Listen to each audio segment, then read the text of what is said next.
Jueces capítulo 6. Todo el mensaje se va a basar en el capítulo 6 y 7 de Jueces, ¿sí? La historia de Gedeón, conocida por muchos, tal vez no por otros. Leemos, yo le voy a pedir, la invitación en esta noche es que esta es una historia de guerra y vamos a hablar un poco de guerra en el plano espiritual.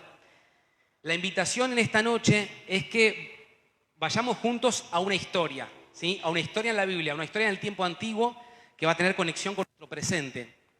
Y esa historia está en el libro de los Jueces y dice Jueces 6, 1 al 5, los hijos de Israel hicieron lo malo ante los ojos de Jehová y Jehová los entregó de Madián, ¿por cuánto tiempo? Por 7 años. Y la mano de Madián prevaleció contra Israel y los hijos de Israel, por causa de los madianitas, enemigos del pueblo de Dios, se hicieron cuevas en los montes y cavernas, se escondían, y lugares fortificados, lugares altos, inaccesibles. Pues sucedía, miren cómo los oprimían, que cuando Israel había sembrado, subían los madianitas y amalecitas y los hijos del oriente contra ellos, subían y los atacaban, y acampando contra ellos los destruían los frutos de la tierra, hasta llegar a Gaza, y no dejaban qué comer en Israel, ni ovejas, ni bueyes, ni asnos, porque subían ellos y sus ganados, y venían con sus tiendas en gran multitud como langostas, ellos y sus camellos eran innumerables. Así venían a la tierra, ¿para qué? Para devastarla. Imagínate que trabajás durante un periodo de tiempo sembrando, trabajando de la tierra, trabajando en tu ganado, trabajando en tus animales, y cuando estás a punto de la cosecha, viene un pueblo innumerable con sus camellos, con su ejército, y destruyen toda tu producción, la echan a perder, te dejan sin alimentos y te dejan sin tus animales, que es tu patrimonio. Desde el primer versículo que leímos en adelante somos introducidos en lo que pasaba en esos tiempos, iglesia. Y fíjense que hay conexión con lo que nosotros vivimos hoy. Jehová los entregó en manos de Madián por 7 años. Otra vez leemos el sufrimiento de los israelitas por causa de la desobediencia. Sembraban, cosechaban, pero no comían de ello. Criaban ganado, ovejas, bueyes y asnos, pero les aprovechaban y les robaban. ¿Cuál es la causa?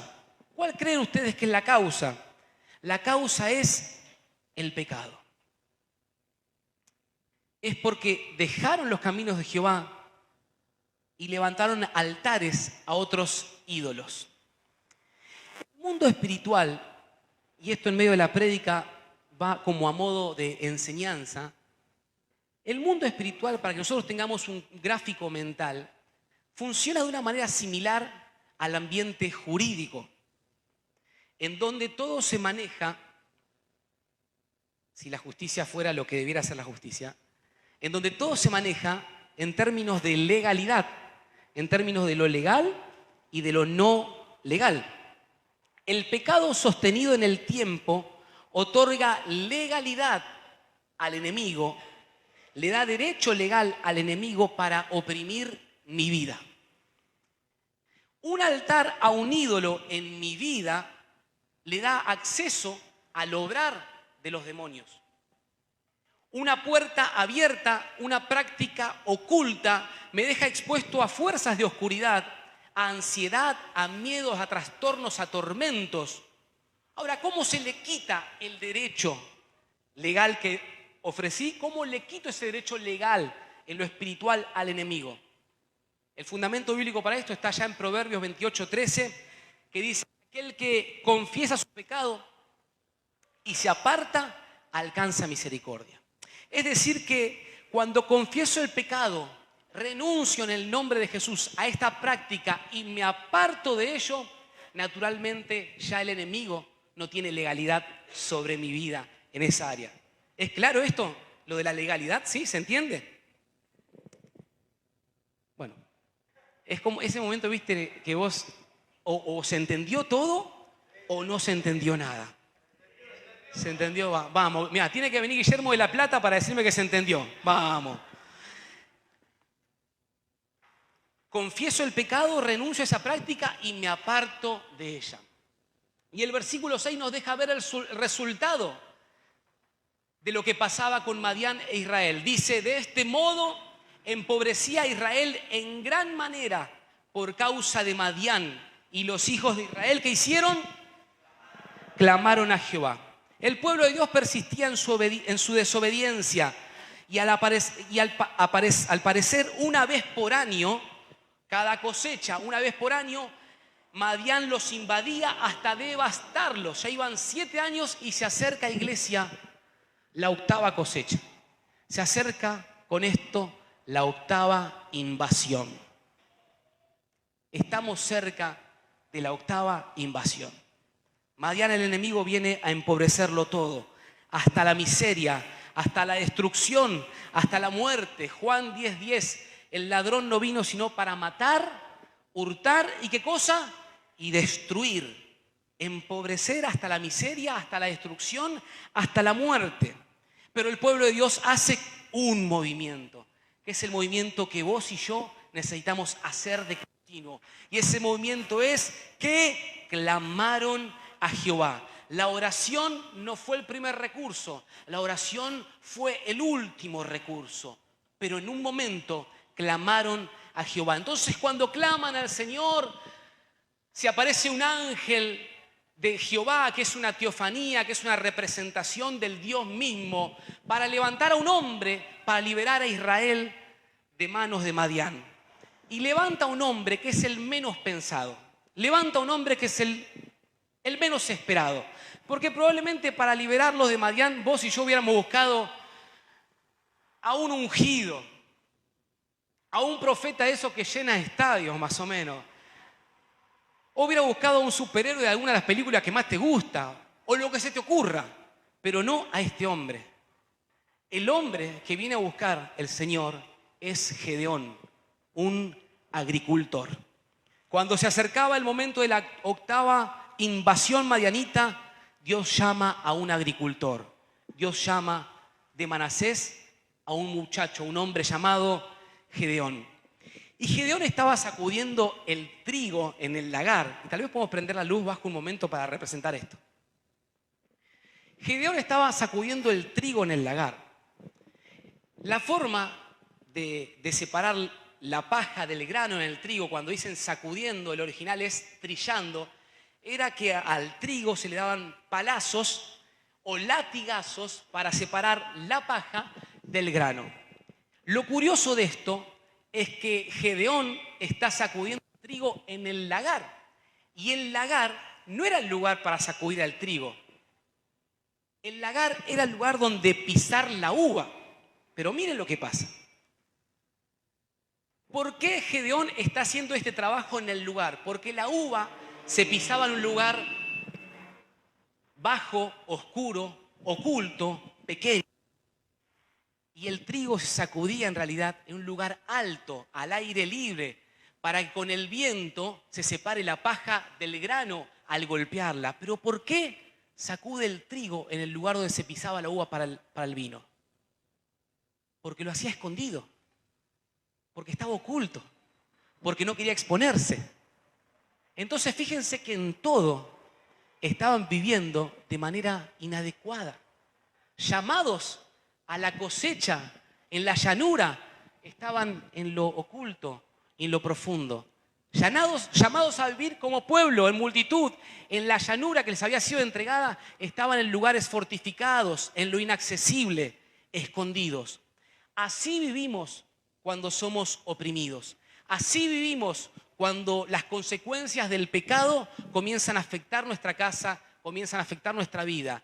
Escondidos, viviendo de manera impropia a lo que fuimos llamados. Ellos no habían sido llamados a vivir escondidos. Vos y yo tampoco. Ahora vamos a ver cuál fue el camino que entendió por parte de Dios Gedeón para liberar al pueblo. Sacudir el trigo en el lagar es figura de vergüenza, de miedo, de humillación, de necesidad o desesperación. Vivían en ámbitos que no eran para ellos, porque tenían, ¿qué cosa? miedo, porque se estaban escondiendo. Así que lo primero que el ángel de Jehová le va a decir a este hombre cuando se presenta a él, mientras Gideón está frustrado, sacudiendo el trigo en el lagar, procurando obtener algo de alimento a escondidas para su familia, se aparece el ángel de Jehová y le dice, en el versículo 12 lo podemos leer, el ángel de Jehová se le apareció y le dijo, Jehová está contigo, varón esforzado y valiente. La versión Dios habla hoy dice, el ángel del Señor se le apareció y le dijo, el Señor está contigo, hombre fuerte y valiente. ¿Cómo? Guerrero, valiente. Lo último que podría escuchar Gideón que alguien le diga es guerrero y valiente si se siente humillado, frustrado, escondido, derrotado. Él justamente no puede ser guerrero y valiente. Y sigue el versículo 13 diciendo, y Gideón le respondió, ah, Señor mío, si Jehová está con nosotros. Fíjense, iglesia, ni siquiera se hace cargo del nombre que le asignó el Señor. Dijo, Jehová está con vos, vos varón, guerrero y valiente. Y él dice, pero si Él está con nosotros, ni siquiera toma la palabra que está recibiendo. Si Él está con nosotros, ¿por qué nos sobrevino todo esto? ¿Y dónde están todas sus maravillas que nuestros padres nos contaron diciendo, no nos sacó Jehová de Egipto?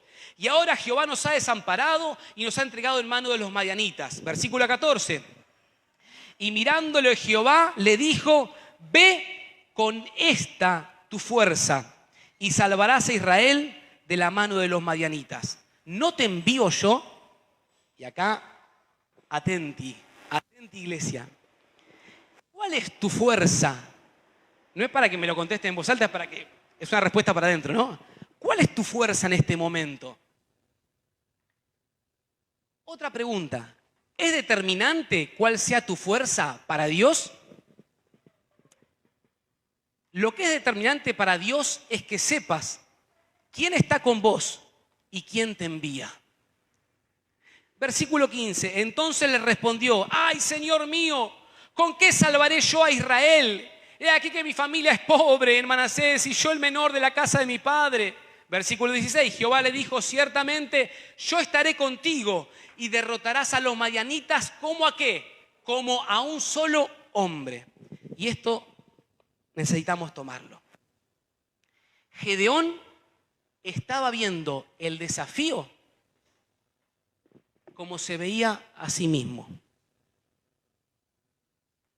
Gedeón estaba viendo la misión y el problema y lo que venía como se veía a sí mismo. Veía el desafío sintiendo él desde el lugar de mi familia es pobre, soy el menor desde ese lugar veía el desafío. Ahora, iglesia, la manera en que ve Dios es diferente. Les pido presten mucha atención, por favor, a esto. La manera en que ve Dios es diferente. La manera en que mide Dios es diferente. Eran 135.000 soldados el otro ejército, pero para Dios como un solo. Eran 135.000 hombres el otro ejército, pero para Dios ese ejército era como un solo hombre. Yo puedo estar viendo bajo el sesgo de mi historia. Puedo estar viendo con incredulidad o duda. Puedo estar viendo bajo el cristal de mis frustraciones pasadas, como Israel estaba viendo, o los miedos del presente, pero Dios ve diferente. Dios ve diferente. ¿Qué tal si repetimos esto juntos a la cuenta de 3? 1, 2, 3. Dios ve diferente. Vamos por 3 veces, ¿sí? Vamos por la segunda ahora, ¿eh? Vamos. Dios ve diferente. Tercero, Dios ve diferente. Dios ve diferente. Dios ve diferente, Dios mide diferente. No puedo yo enmarcar y enfrascar a Dios en mi manera de ver.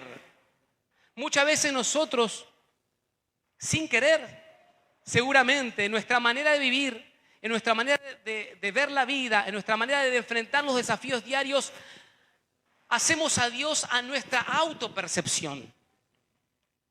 Nos vinculamos con un Dios que está hecho a nuestra medida, basado en nuestras carencias, en nuestros dolores, en nuestra historia. Pero Dios ve diferente.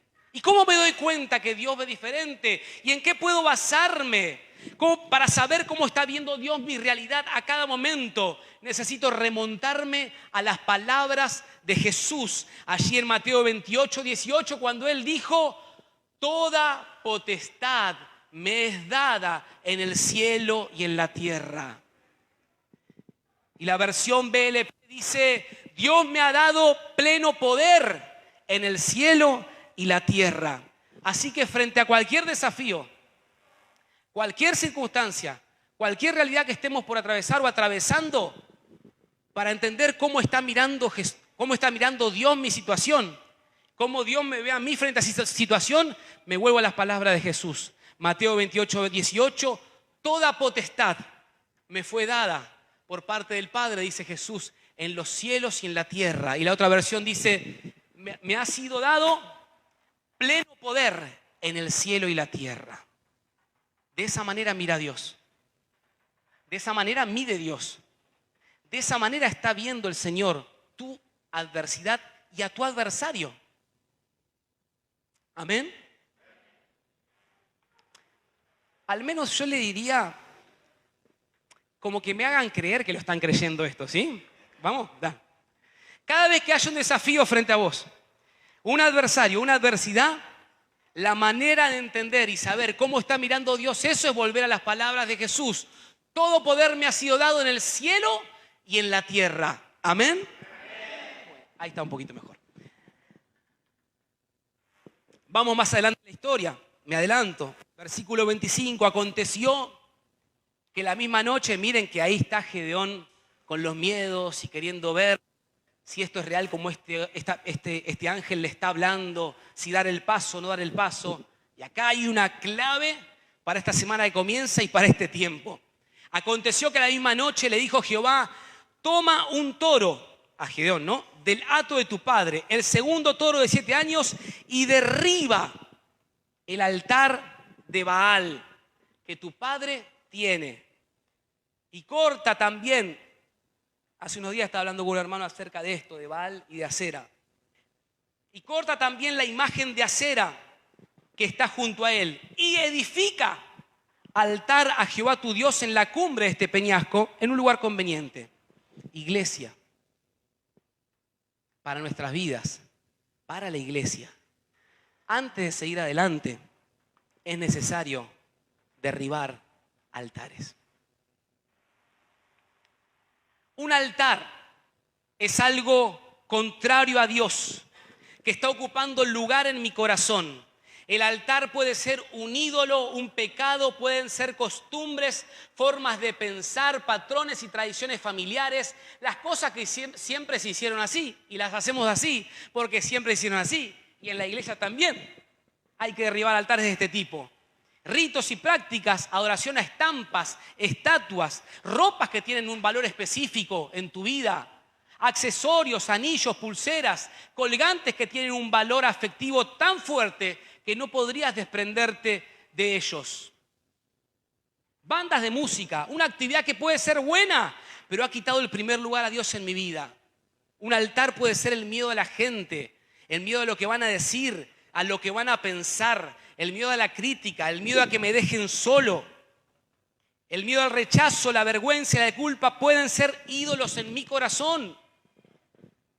A Gedeón le significaba derribar ese altar, romper el equilibrio. Derribar ese altar y esa estatua de acera le significaba romper la estabilidad conocida. Entramos en un tiempo donde un equilibrio que sirvió para un tiempo ya no sirve para este tiempo. Un equilibrio en nuestra vida que fue necesario para una etapa de nosotros y una estabilidad que fue necesaria para una etapa de nosotros, hoy hay que romperla porque Dios nos invita a dar un paso más allá. En el equilibrio conocido todo seguiría igual, pero romper ese altar fue para Gedeón romper con algo de la historia familiar. Y yo sé que acá me meto en un tema en donde capaz podamos sentirnos tocados en lo profundo. Ese altar estaba atando a un pueblo. Un altar a dioses paganos como Baal y Acera. Un altar y una estatua que siempre estuvo ahí.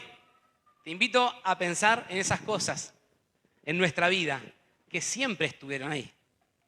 Y vos decís, desprenderme de eso puede ser material o inmaterial, no sé. Eso siempre estuvo ahí. Y vamos más profundo. Un lugar sagrado que generaciones contemplaron por años. Hay sistemas de pensamiento y formas de hablar que heredamos en casa y que es necesario cortar. Esos altares que Gedeón va a derribar, iglesia, eran parte del ADN familiar. ¿Saben por qué? Porque los había edificado el padre de él, Joás. Joás era considerado un jefe en esa región y edificó el altar a Baal y la estatua a Acera.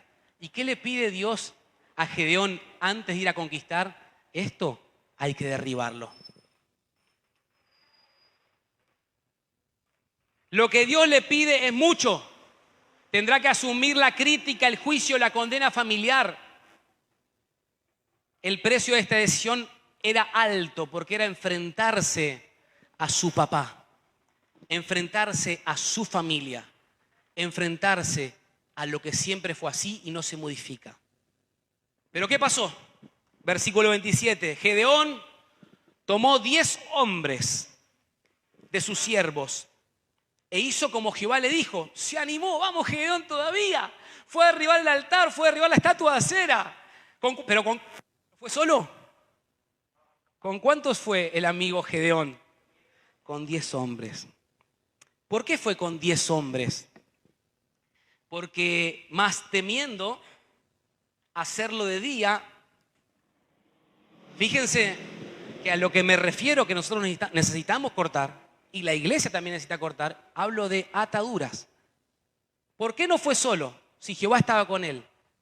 Porque temía hacerlo de día por la familia de su padre y por los hombres de la ciudad, lo hizo de noche. ¿Pero qué sacamos? ¿Y cuál es el mensaje detrás de esto? Con miedo y todo, lo hizo. Acá está la valentía. Con miedo y todo, lo hizo. Valentía es una forma de expresar mi fe y mi confianza en el Señor. Yo no sé si siempre vamos a entender cómo aplicar la fe a nuestras distintas situaciones de vida, pero sí vamos a recordar lo que es la valentía para cada situación en la vida. Valentía es avanzar a pesar de todo, sabiendo que Dios me envía y está conmigo. Amén. Lo repasamos. Valentía es avanzar a pesar de todo, sabiendo que Dios me envía y está conmigo. Porque ¿qué le dijo el Señor? 2 cosas. Yo estoy contigo y no te envío yo. Así que ante cada paso que tengamos que dar, ¿qué es valentía? Es avanzar. A pesar de lo que estoy viendo, porque sé 2 cosas. ¿Quién me envía y quién está conmigo? Amén. Y es inevitable recordar el tan conocido, mira que te mando, que te esfuerces y seas, hablando del Señor a Josué, no temas ni desmayes porque Jehová tu Dios estará contigo en donde quiera que vayas. Yo te envío. Soy valiente al recordar que no estoy solo. Soy valiente al recordar quién me otorga poder. Soy valiente al recordar quién me envía. Así que acá viene la estrategia. Acá viene la estrategia. Ya directamente a esta altura, Gedeón le hizo probar al que el Señor que le pruebe cosas. Le pidió señales 2 veces seguidas con un vellón, que no me voy a meter ahí ahora. El Señor le dio las señales que él pidió. Después de todo, de asegurar por todos lados las cosas, Gedeón dice, bueno, es ahora. Pero pasa algo más. Que eso también nos lo llevamos para la... Él sigue con estos miedos, sigue con esta incertidumbre, con estas dudas. Y el Señor le dice, mira, baja ahora al campamento del ejército enemigo. Y si creo que lo tenemos ahí el versículo.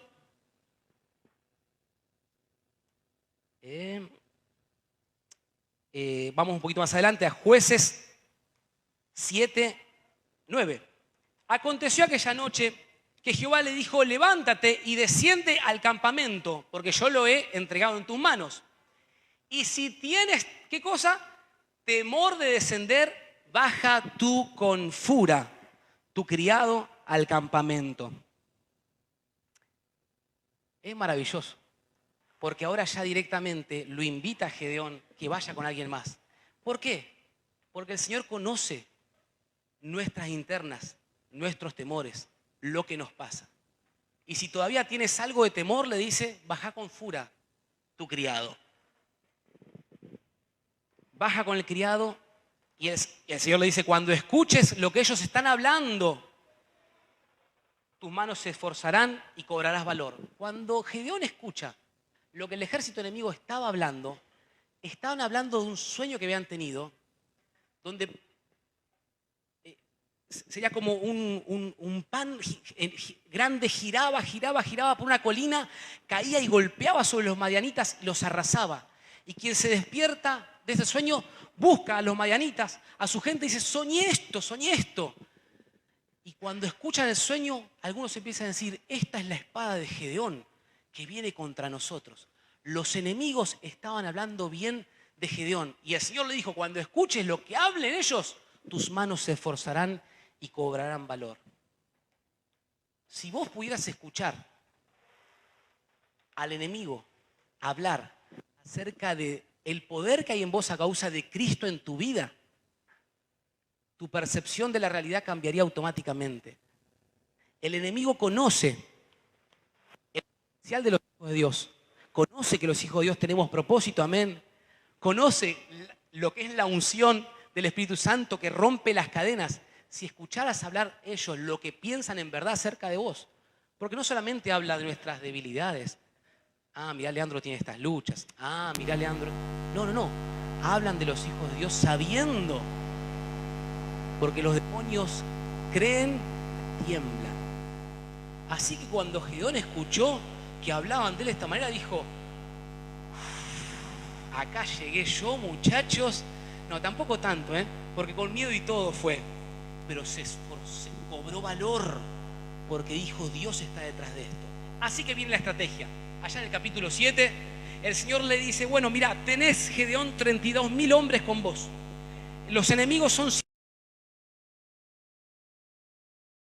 contra 135.000. Para mí son muchos, dice el Señor, porque si vence mi pueblo, van a decir que fueron sus manos las que obtuvieron esta victoria. Y le dio una indicación: Gedeón, de estos 32.000, te pido que hables con ellos y les digas que aquellos que tengan temor madruguen mañana y se vuelvan a sus casas. Así que de los 32.000, 22.000 tuvieron miedo, y a la mañana siguiente agarraron la mochila, la vianda y a casa. Publicaron ahí en Instagram que dejamos el campamento, chicos, y se fueron. ¿Cuántos quedaron? 10.000. No eran muchos 32.000 contra 135, pero el Señor dice: es mucho, la gloria es mía, dice el Señor. Quedan 10.000. Y el Señor dice: todavía son muchos hombres los que están con vos. ¿Qué le dirías al Señor en lugar de Gedeón? Son muchos hombres. 10 contra 135.000. Vos, Señor, vos. Hacé lo siguiente, Gedeón: envía a los 10.000 a que vayan a las aguas a beber agua. Y vas a separar a estos grupos de dos maneras. Separa a un lado a aquellos que lleven el agua con la mano a su boca. ¿Sí? Los que beban así. Separalos a un lado.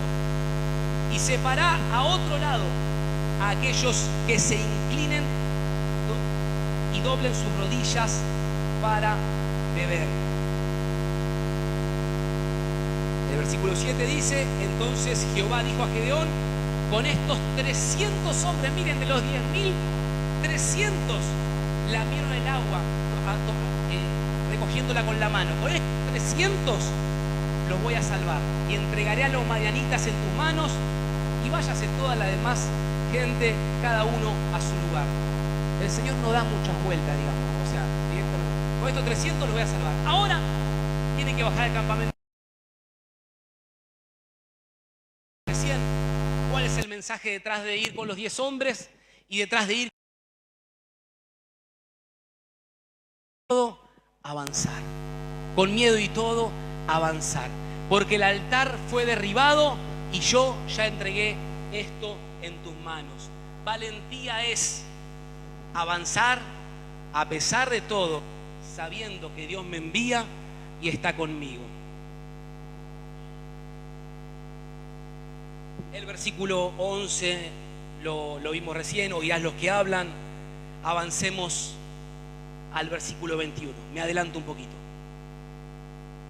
Después que bajaron al campamento, se estuvieron firmes cada uno de los 300 en su puesto alrededor del campamento.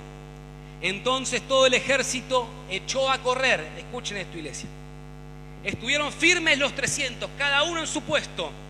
Entonces todo el ejército de los madianitas se echó a correr dando gritos y huyendo. Y los 300 tocaban las trompetas y Jehová puso la espada de cada uno de los enemigos, cada uno contra su compañero en todo el campamento. El grito de los 300 y el sonar de las trompetas hicieron que los madianitas se confundan y empiecen a darse espada con espada entre ellos. Y era tal la confusión que no entendían qué pasaban entre el grito de los 300 y la trompeta y el sonar de los cuernos, que decidieron huir, empezaron a escapar cada uno para el lado donde podía, porque Dios confundió a su enemigo. ¿Podés creer que Dios puede confundir a tu enemigo?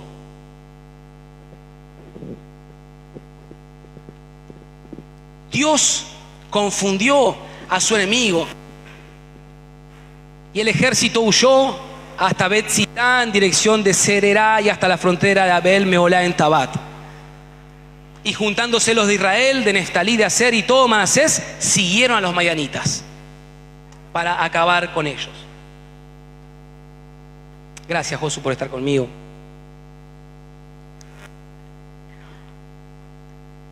El Señor les dio la victoria, liderados por el valiente, desde un principio, desde la mirada de Dios, Gedeón. El Señor les dio la victoria. Te invito a ponerte de pie, por favor.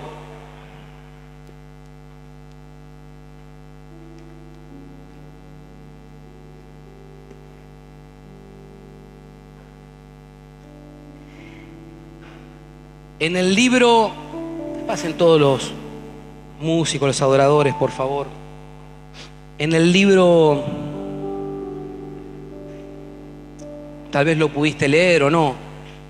El título, el nombre en inglés de este libro es A Place for Us, que significa un lugar para nosotros. Y el autor norteamericano es Nicolas Cage, que no es el actor, es un escritor. Él cuenta la historia de cómo llegó a mediados de los 50 a Estados Unidos. Su madre, Elena, deseaba fuerte poder escapar con sus hijos de la guerrilla de comunistas en Grecia. Entonces preparó todo, Elena y a sus hijos, para poder huir, escapar a Estados Unidos y dejar de correr peligro de muerte. Lamentablemente, el día planeado para la huida de Grecia, las cosas no salieron como ella había planeado. Y tuvo que quedarse para evitar que los guerrilleros se dieran cuenta de la ausencia y la empiecen a perseguir y atrapen también a sus hijos. Naturalmente, con valentía, logró, como solamente una madre puede hacerlo, logró preparar a sus hijos, equiparlos y hacer que huyan sin ella. Y sabemos cómo puede concluir la historia para Elena. Los hijos se enterarían después de que su madre pagó el precio. Tortura y su posterior ejecución. De seguro que a Elena le temblaban las piernas cuando llegaron los guerrilleros, pero más aún cuando ve a sus hijitos perderse en el horizonte y saber que ya no está ella para cuidarlos. Sabía que no iba a tener cómo responder a los guerrilleros y sabía muy bien que con su decisión el fin de Helena se acercaba. Se hizo fuerte, valiente y no se doblegó ante la prueba. Nicolás y sus hermanos llegaron a Estados Unidos, hicieron sus vidas. Claro que la vida de Helena terminó en un instante cuando los guerrilleros llegaron. Helena no era ni más ni menos que cualquier mujer en su aldea, pero supo hacer uso de su valentía y su confianza en Dios, que es soberano sobre todas las cosas, por amor a sus hijos, creyéndole a Él, y de esa manera cambió para siempre el futuro de su generación. De seguro que vos y yo tenemos recuerdos de valentía, pero también recuerdos de cobardía en nuestras vidas. Yo lo tengo. Momentos de valentía y momentos en donde digo, cobarde. Y algunos hemos recibido los beneficios de la valentía de alguien. Y quizá algunos hemos sufrido también las consecuencias de alguien que nos supo enfrentar con valentía una situación y eso nos terminó afectando. Yo no sé si en tu vida en este tiempo estás transitando la 8ª cosecha o estás por transitarla. No sé en qué momento te encontrás, pero sé que hoy Dios nos hace un llamado concreto, iglesia.